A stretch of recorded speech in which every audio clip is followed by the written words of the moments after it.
साथियों, अरण्य कांड में प्रभु की चित्रकूट में लीला, फिर वहां से नासिक तक की यात्रा, शूर्पणखा से भेंट और वहां से किष्किंधा पर्वत तक की यात्रा का वर्णन है। तो आइए सुनते हैं सरल हिंदी में अरण्य कांड। जिनका शरीर जलयुक्त मेघों के समान सुंदर है, जिनके हाथों में धनुष और बाण है, कमल के समान जिनके विशाल नेत्र हैं, मैं उन आनंद देने वाले श्री रामचंद्र जी को भजता हूँ।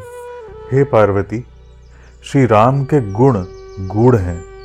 मुनि और संत उन्हें समझकर वैराग्य प्राप्त करते हैं। अब देवता, मनुष्य और मुनियों के मनों को भाने वाले प्रभु श्री राम के वे अत्यंत पवित्र चरित्र सुनो, जिन्हें वे वन में रहकर कर रहे हैं। एक बार सुंदर फूल चुनकर श्री राम ने अपने हाथों से भांति भांति के गहने बनाए और स्फटिक शिला पर बैठे हुए प्रभु ने आदर के साथ वे गहने सीता जी को पहनाए। देवराज इंद्र का पुत्र जयंत श्री राम के बल की परीक्षा लेना चाहता था। वो मूर्ख मंद बुद्धि के कारण भगवान के बल की परीक्षा लेने के लिए कौवे का रूप धारण करके सीता जी के चरणों में चोंच मारकर भाग गया। रक्त बहता देख प्रभु को क्रोध आया और उन्होंने धनुष पर सरकंडे का बाण का संधान किया। मंत्र से प्रेरित ब्रह्म बाण आता देख जयंत भयभीत होकर भागा और अपना असली रूप धारण कर पिता इंद्र के पास गया। पर श्री राम का विरोधी जानकर इंद्र ने उसे कोई शरण नहीं दी। तब वह निराश और भयभीत होकर ब्रह्मलोक, शिवलोक आदि समस्त लोकों में भागता रहा। पर उसे शरण देना तो दूर, किसी ने उसको बैठने तक के लिए नहीं कहा। काकभुशुंडी जी कहते हैं, हे गरुड़ जी, जो श्री रघुनाथ के विमुख होता है उसके लिए माता मृत्यु के समान, पिता यमराज के समान और अमृत विष के समान हो जाता है। मित्र सैकड़ों शत्रुओं की सी करने लगते हैं। गंगा जी उसके लिए वैतरणी हो जाती है और समस्त जगत उसके लिए अग्नि से भी अधिक गर्म हो जाता है। क्योंकि संतों का चित्त बड़ा कोमल होता है, जब नारद जी ने जयंत को व्याकुल देखा तो उन्हें दया आ गई और उन्होंने उसे समझाकर तुरंत ही श्री राम के पास भेज दिया। उसने जाकर श्री राम से प्रार्थना की कि हे शरणागत, मेरी रक्षा कीजिए। आतुर और भयभीत जयंत ने जाकर श्री राम के चरण पकड़ लिए और कहा, हे दयालु, रक्षा कीजिए। आपके अतुलित बल और प्रभुता को मैं मंद बुद्धि जान नहीं पाया था। अपने किए हुए कर्म से उत्पन्न हुआ फल मैंने पा लिया। अब हे प्रभु, मेरी रक्षा कीजिए, मैं आपकी शरण तक कर आया हूँ।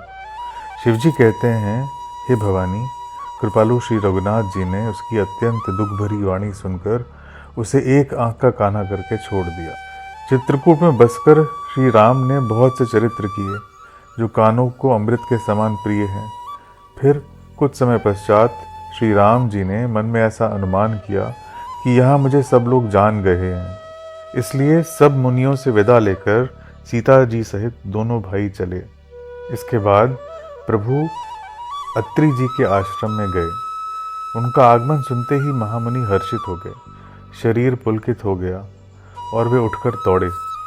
दंडवत करते हुए ही श्री राम को उठाकर मुनि ने हृदय से लगा लिया और वे उनको आदरपूर्वक अपने आश्रम में ले आए। प्रभु आसन पर विराजमान हैं। नेत्र भरकर उनकी शोभा देखकर परम प्रवीण मुनि श्रेष्ठ हाथ जोड़कर स्तुति करने लगे। हे भक्त वत्सल, हे कृपालु, मैं आपको नमस्कार करता हूँ। निष्काम पुरुषों को अपना परम धाम देने वाले आपके चरण कमलों को मैं भजता हूँ। आप संसार आवागमन रूपी समुद्र को मथने के लिए मंदराचल रूप और मद आदि दोषों से छुड़ाने वाले हैं।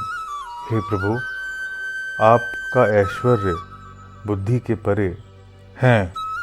आप कामदेव के शत्रु महादेव जी के द्वारा वंदित, ब्रह्मा आदि देवताओं से सेवित, विशुद्ध ज्ञानमय विग्रह और समस्त दोषों को नष्ट करने वाले हैं। हे लक्ष्मीपते, हे सुखों की खान और सत्पुरुषों की एकमात्र गति, मैं आपको नमस्कार करता हूँ। जो मनुष्य मत्सर रहित होकर आपके चरण कमलों का सेवन करते हैं, वे तर्क वितर्क अनेक प्रकार के संदेह रूपी तरंगों से पूर्ण संसार रूपी समुद्र में नहीं गिरते। जो एकांतवासी पुरुष मुक्ति के लिए इंद्रियों को उनके विषयों से हटाकर प्रसन्नता पूर्वक आपको भजते हैं, वे अपने स्वरूप को प्राप्त होते हैं। हे प्रभु, आप अद्वितीय, अद्भुत, इच्छा रहित, व्यापक, जगत गुरु, सनातन, तुरीय, भावप्रिय और विषयी पुरुषों के लिए अत्यंत दुर्लभ तथा अपने भक्तों के लिए कल्प वृक्ष और सम तथा सदा सुखपूर्वक सेवन करने योग्य हैं। मैं आपको निरंतर भजता हूँ। हे पृथ्वीपति, हे जानकीनाथ, मैं आपको प्रणाम करता हूँ। मैं आपको नमस्कार करता हूँ। मुझे अपने चरण कमलों की भक्ति दीजिए। मुनि ने इस प्रकार विनती करके और फिर सिर नवाकर हाथ जोड़कर कहा, हे नाथ, मेरी बुद्धि आपके चरण कमलों को कभी न छोड़े। फिर परम शीलवती और विनम्र सीता जी अत्रि जी की पत्नी अनुसुईया जी के चरण पकड़कर उनसे मिली। ऋषि पत्नी के मन में बड़ा सुख हुआ। उन्होंने आशीष देकर सीता जी को अपने पास बिठा लिया और उन्हें ऐसे दिव्य वस्त्र और आभूषण पहनाए जो नित्य नए, निर्मल और सुहावने बने रहते हैं। फिर ऋषि पत्नी मधुर और कोमल वाणी से स्त्रियों के कुछ धर्म बखान कर कहने लगी। हे जानकी, धैर्य, धर्म, मित्र और स्त्री, इन चारों की विपत्ति के समय ही परीक्षा होती है। वृद्ध, रोगी, मूर्ख, निर्धन, अंधा, बहरा, क्रोधी और अत्यंत ही दीन, ऐसे भी पति का अपमान नहीं करना चाहिए। शरीर, वचन और मन से पति के चरणों में प्रेम करना स्त्री के लिए बस यही एक धर्म, एक यही व्रत और एक ही नियम है। और जो केवल धर्म को विचार कर और अपने कुल की मर्यादा समझकर बची रहती है, वो निम्न श्रेणी की स्त्री है। पतिव्रता धर्म के कारण ही आज भी तुलसी जी भगवान को प्रिय हैं और चारों वेद उनका यश गाते हैं। हे सीता, तुम्हारा तो नाम ही ले लेकर स्त्रियां इस धर्म का पालन करेंगी। ये कथा तो मैंने संसार के हित के लिए कही है। फिर मुनि के चरण कमलों में सिर नवाकर देवता, मनुष्य और मुनियों के स्वामी श्री राम वन को चले। आगे श्री राम हैं और उनके पीछे छोटे भाई लक्ष्मण जी हैं। दोनों मुनियों का सुंदर वेश बनाए अत्यंत सुशोभित हैं। दोनों के बीच में श्री जानकी जी कैसी सुशोभित हो रही हैं, जैसे ब्रह्म और जीव के बीच माया हो। रास्ते में जाते हुए विराध राक्षस मिला। सामने आते ही श्री रघुनाथ जी ने उसका वध कर दिया। श्री राम के हाथ से मरते ही उसने तुरंत दिव्य रूप प्राप्त कर लिया। दुखी देखकर प्रभु ने उसे अपने परम धाम को भेज दिया। फिर आगे चलकर प्रभु वहां आए जहां मुनि शरभंग जी थे। प्रभु को देखकर हाथ जोड़कर मुनि ने बोला, हे रघुवीर, मैं ब्रह्मलोक को जा रहा था। तब मैंने कानों से सुना कि श्री राम वन में आएंगे। तब से मैं दिन रात आपकी राह देखता रहा हूँ। हे नाथ, मैं सब साधनों से हीन हूँ। आपने अपना दीन सेवक जानकर मुझ पर कृपा की है। हे देव, ऐसा करके आपने अपने प्रण की ही रक्षा की है। अब इस दीन के कल्याण के लिए तब तक यहाँ ठहरिए जब तक मैं शरीर छोड़कर आपसे आपके धाम में ना मिलूं। योग, यज्ञ, जप, तप, जो कुछ व्रत आदि मुनि ने किया था, सब प्रभु को समर्पण करके बदले में भक्ति का वरदान ले लिया। फिर चिता रचकर मुनि शरभंग जी हृदय से सब आसक्ति छोड़कर उसके ऊपर जा बैठे और योग अग्नि से अपने शरीर को जला डाला और श्री राम की कृपा से वे वैकुंठ को चले गए। मुनि भगवान में इसलिए लीन नहीं हुए क्योंकि उन्होंने पहले ही भेद भक्ति का वर ले लिया था।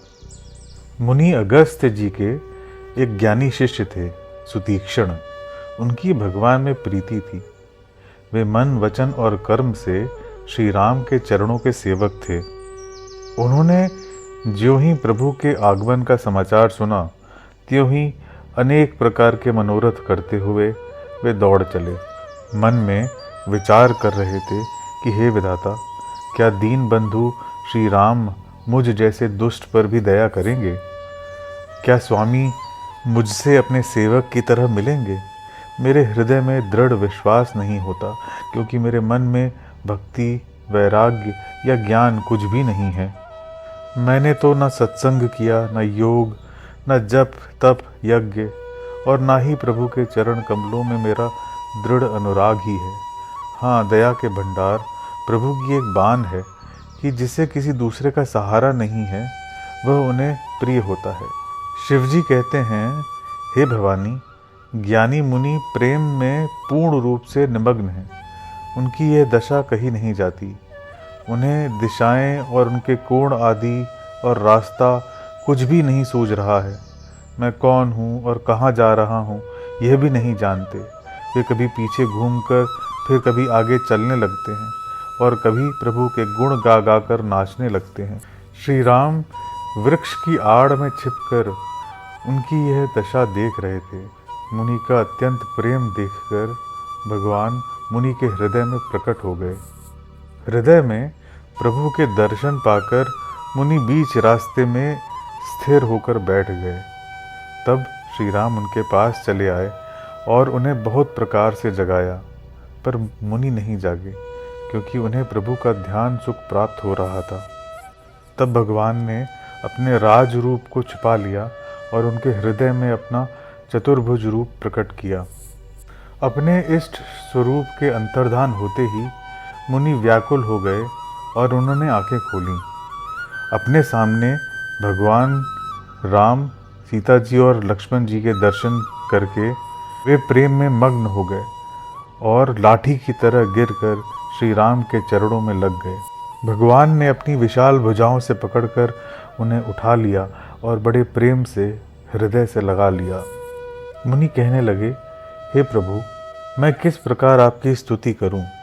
आपकी महिमा अपार है और मेरी बुद्धि अल्प है, जैसे सूर्य के समान जुगनू का उजाला। हे नीलकमल की माला के समान श्याम शरीर वाले, हे जटाओं का मुकुट और मुनियों के वस्त्र पहने हुए, हाथों में धनुष बाण लिए हुए तथा कमर में तरकस कसे हुए श्री राम जी, मैं आपको निरंतर नमस्कार करता हूँ। जो मोह रूपी घने वन को जलाने के लिए अग्नि है, संत रूपी कमलों के वन के प्रफुल्लित करने के लिए सूर्य है, राक्षस रूपी हाथियों के समूह के पछाड़ने के लिए सिंह है और भव रूपी पक्षी के मारने के लिए बाज रूप है। हे प्रभु, सदा हमारी रक्षा करें। हे लाल कमल के समान नेत्र और सुंदर वेश वाले, सीता जी के नेत्र रूपी चकोर के चंद्रमा, शिव जी के हृदय रूपी मानसरोवर के बालहंस, विशाल हृदय और भुजा वाले श्री राम, मैं आपको नमस्कार करता हूँ। जो संशय रूपी सर्प को ग्रसने के लिए गरुड़ है, अत्यंत कठोर तर्क से उत्पन्न होने वाले विषाद का नाश करने वाले हैं, आवागमन को मिटाने वाले और देवताओं के समूह को आनंद देने वाले हैं। वे कृपा के समूह श्री राम, सदा हमारी रक्षा करें। हे निर्गुण, सगुण, विषम और सम रूप, हे ज्ञान, वाणी और इंद्रियों से अतीत, हे अनुपम, निर्मल, संपूर्ण दोष रहित, अनंत एवं पृथ्वी का भार उतारने वाले श्री राम जी, मैं आपको नमस्कार करता हूँ। जो भक्तों के लिए कल्प वृक्ष के बगीचे हैं, क्रोध, लोभ, मद और काम को डराने वाले हैं, अत्यंत ही चतुर और संसार रूपी समुद्र से तरने के लिए सेतु रूप है, वे सूर्य कुल की ध्वजा श्री राम जी, सदा हमारी रक्षा करें। जिनकी भुजाओं का प्रताप अतुलनीय है, जो बल के धाम है, जिनका नाम कलयुग के बड़े भारी पापों का नाश करने वाला है और जो धर्म के कवच हैं, जिनके गुण समूह आनंद देने वाले, श्री राम निरंतर मेरे कल्याण का विस्तार करें। यद्यपि आप निर्मल, व्यापक, अविनाशी और सबके हृदय में निरंतर निवास करने वाले हैं, फिर भी हे खरारी श्री राम, लक्ष्मण जी और सीता जी सहित वन में विचरने वाले आप इस रूप में मेरे हृदय में निवास कीजिए। हे स्वामी, आपको जो सगुण, निर्गुण और अंतर्यामी जानते हो वे जाना करें। मेरे हृदय को तो कौशलपति कमल नयन श्री राम जी ही अपना घर बनाए। ऐसा अभिमान भूलकर भी ना छूटे कि मैं सेवक हूँ और श्री राम मेरे स्वामी। मुनि के वचन सुनकर श्री राम मन में बहुत प्रसन्न हुए। उन्होंने हर्षित होकर मुनि को हृदय से लगा लिया और कहा, हे मुनि, मुझे परम प्रसन्न जानो और जो वर मांगो वही मैं तुम्हें दूं। मुनि सुतीक्षण जी ने कहा, मैंने तो कभी वर मांगा ही नहीं, मुझे समझ ही नहीं पड़ता कि क्या मांगूं क्या नहीं। अतः हे राम, आपको जो अच्छा लगे वही मुझे दीजिए। श्री राम ने कहा, हे मुने, तुम प्रगाढ़ भक्ति, वैराग्य, विज्ञान और समस्त गुणों तथा ज्ञान के निधान हो जाओ। तब मुनि बोले, प्रभु ने जो वरदान दिया वह तो मैंने पा लिया, अब मुझे जो अच्छा लगता है वह दीजिए। हे प्रभु, हे श्री राम, छोटे भाई लक्ष्मण जी सहित और सीता जी सहित धनुष बाणधारी आप निष्काम होकर मेरे हृदय रूपी आकाश में चंद्रमा की भांति सदा निवास कीजिए। एवं अस्तु, ऐसा ही हो। ऐसा उच्चारण कर लक्ष्मी निवास श्री राम हर्षित होकर अगस्त्य ऋषि के पास चले। रास्ते में अपनी अनुपम भक्ति का वर्णन करते हुए देवताओं के राजराजेश्वर श्री राम जी अगस्त्य मुनि के आश्रम पर आ पहुंचे। सुतीक्षण तुरंत ही गुरु के पास गए और दंडवत करके ऐसा कहने लगे, हे नाथ, अयोध्या के राजा दशरथ के कुमार जगदाधार श्री राम छोटे भाई लक्ष्मण और सीता जी सहित आपसे मिलने आए हैं, जिनका आप दिन रात जप करते रहते हैं। यह सुनते ही अगस्त्य जी तुरंत ही उठ दौड़े। भगवान को देखते ही उनके नेत्रों में जल भर आया। दोनों भाई मुनि के चरण कमलों पर गिर पड़े। ऋषि ने उठाकर बड़े प्रेम से उन्हें हृदय से लगा लिया। ज्ञानी मुनि ने आदर पूर्वक कुशल पूछकर उनको लाकर श्रेष्ठ आसन पर बिठाया।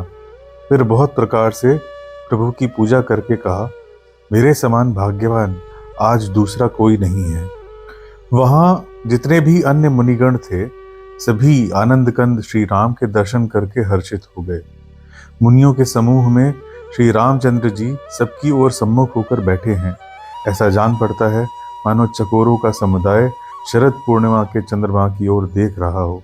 तब श्री राम ने मुनि से कहा, हे प्रभु, आपसे तो कुछ छिपाव है नहीं। मैं जिस कारण आया हूँ वह आप जानते ही हैं। इसी से मैंने आपसे समझाकर कुछ नहीं कहा। आप अब मुझे वही मंत्र दीजिए जिस प्रकार मैं मुनियों के द्रोही राक्षसों को मारूं। प्रभु की वाणी सुनकर मुनि मुस्कुराए और बोले, हे नाथ, आपने क्या समझकर मुझसे यह प्रश्न किया है? मैं तो आपके ही भजन के प्रभाव से आपकी कुछ थोड़ी सी महिमा जानता हूँ। आपकी माया गूलर के विशाल वृक्ष के समान है। अनेकों ब्रह्मांडों के समूह जिनके फल हैं। चर और अचर जीव जंतुओं के समान उन ब्रह्मांड रूपी फलों के भीतर बसते हैं और वे अपने उस छोटे से जगत के सिवा दूसरा कुछ नहीं जानते। उन फलों का भक्षण करने वाला कठिन और कराल काल है। वह काल भी सदा आपसे ही भयभीत रहता है। समस्त लोकपालों के स्वामी होकर भी आप मुझसे मनुष्य की भांति प्रश्न कर रहे हैं। हे कृपा के धाम, मैं तो यह वर मांगता हूँ कि आप सीता जी और लक्ष्मण जी सहित मेरे हृदय में निवास कीजिए। मुझे प्रगाढ़ भक्ति, वैराग्य, सत्संग और अपने चरण कमलों में अटूट प्रेम कीजिए। यद्यपि आप अखंड और अनंत ब्रह्म हैं, जो अनुभव से ही जानने में आते हैं और जिनका संत जन भजन करते हैं। यद्यपि मैं आपके ऐसे स्वरूप को जानता हूँ और उसका वर्णन भी करता हूँ, तो भी लौट लौट कर मैं सगुण ब्रह्म में ही प्रेम मानता हूँ। आप सेवकों को सदा ही बढ़ाई दिया करते हैं। इसी से हे राम, आपने मुझसे पूछा है। हे प्रभु, एक परम मनोहर और पवित्र स्थान है, उसका नाम पंचवटी है। आप दंडक वन को पवित्र कीजिए और श्रेष्ठ मुनि गौतम जी के कठोर श्राप को हर लीजिए। हे रघुकुल के स्वामी, आप सब मुनियों पर दया करके वहीं निवास कीजिए। मुनि की आज्ञा पाकर श्री राम वहां से चल दिए और शीघ्र ही पंचवटी के निकट पहुंच गए। वहां गिरिधराज जटायु से भेंट हुई। उसके साथ बहुत प्रकार से प्रेम बढ़ाकर प्रभु श्री राम गोदावरी के समीप पर्णकुटी छाकर रहने लगे। जब से श्री राम ने वहां निवास किया तब से मुनि सुखी हो गए। उनका डर जाता रहा। पर्वत, वन, नदी और तालाब शोभा से छा गए। वे दिनों दिन अधिक सुहावने होने लगे। पक्षी और पशुओं के समूह आनंदित रहने लगे और भौरे मधुर गुंजार करते हुए शोभा पा रहे हैं। जहाँ प्रत्यक्ष श्री राम निवास है उस वन का वर्णन सर्पराज शेष जी भी नहीं कर सकते। एक बार प्रभु श्री राम सुख से बैठे हुए थे। उस समय लक्ष्मण जी ने उनसे छल रहित वचन कहे। वे बोले, हे देवता, मनुष्य, मुनि और चराचर के स्वामी, मैं अपने प्रभु की तरह आपसे पूछता हूँ। मुझे समझाकर वही कहिए जिससे मैं सब छोड़कर आपकी शरण रज की ही सेवा करूं। ज्ञान, वैराग्य और माया का वर्णन कीजिए और उस भक्ति को कहिए जिसके कारण आप दया करते हैं। हे प्रभु, ईश्वर और जीव का भेद भी समझाकर कहिए जिससे आपके चरणों में मेरी प्रीति हो और शोक, मोह तथा भ्रम नष्ट हो जाए। श्री राम बोले, हे तात, तुम मन, चित्त और बुद्धि लगाकर सुनो। मैं और मेरा, तू और तेरा, यही माया है जिसने समस्त जीवों को वश में कर रखा है। इंद्रियों के विषयों को जहां तक मन जाता है, हे भाई, उन सब को तू माया जान। उसके भी एक विद्या और दूसरी अविद्या, इन दोनों भेदों को तुम सुनो। एक अविद्या दोष युक्त है और अत्यंत दुख रूप है, जिसके वश होकर जीव संसार रूप कुएं में पड़ा हुआ है। और जो विद्या है, जिसके वश में गुण है और जो जगत की रचना करती है, वह प्रभु से ही प्रेरित होती है। उसके अपना बल कुछ भी नहीं है। ज्ञान वो है जहां मान आदि एक भी दोष नहीं है और जो सब में समान रूप से ब्रह्म को देखता है।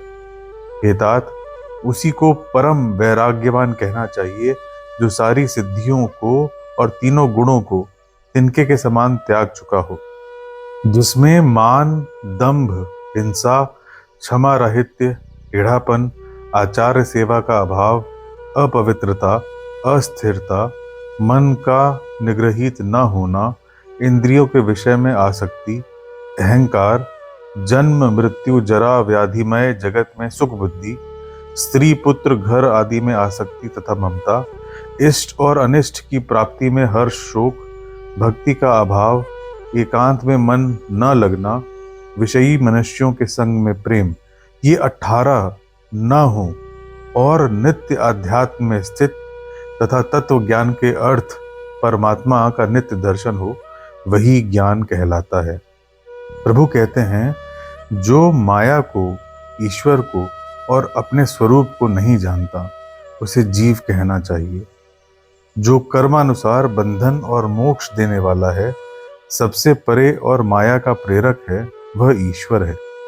धर्म के आचरण से वैराग्य और योग से ज्ञान होता है तथा ज्ञान मोक्ष का देने वाला है, ऐसा वेदों ने वर्णन किया है।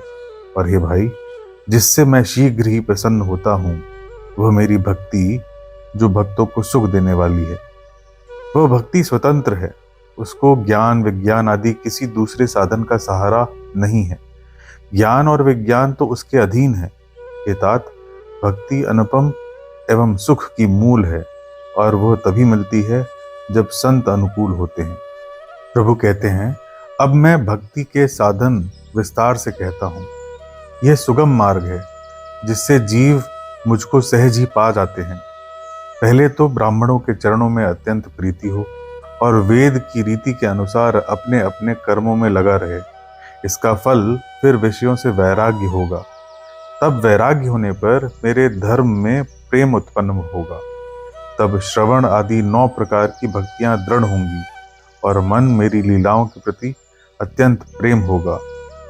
जिसका संतों के चरण कमलों में अत्यंत प्रेम हो, मन, वचन और कर्म से भजन का दृढ़ नियम हो और जो मुझको ही गुरु, पिता, माता, भाई, पति और देवता सब कुछ जाने और सेवा में दृढ़ हो। मेरा गुण गाते समय जिसका शरीर पुलकित हो जाए, वाणी गदगद हो और नेत्रों से जल बहने लगे और काम, मद और दंभ आदि जिसमें ना हो। हे भाई, मैं सदा उसके वश में रहता हूँ। जिनको कर्म वचन और मन से मेरी ही गति है और जो निष्काम भाव से मेरा भजन करते हैं, उनके हृदय कमल में मैं सदा विश्राम किया करता हूँ। इस भक्ति योग को सुनकर लक्ष्मण जी ने अत्यंत सुख पाया और उन्होंने प्रभु श्री राम के चरणों में सिर निवाया। इस प्रकार वैराग्य, ज्ञान, गुण और नीति कहते हुए कुछ दिन बीत गए। साथियों, अरण्य कांड का यह अध्याय यही समाप्त हुआ। अगले अध्याय में हम शूर्पणखा का प्रसंग और खरदूषण का वध सुनेंगे। ईश्वर से प्रार्थना है कि वे आपकी साधना में सहायता करें। जय श्री राम।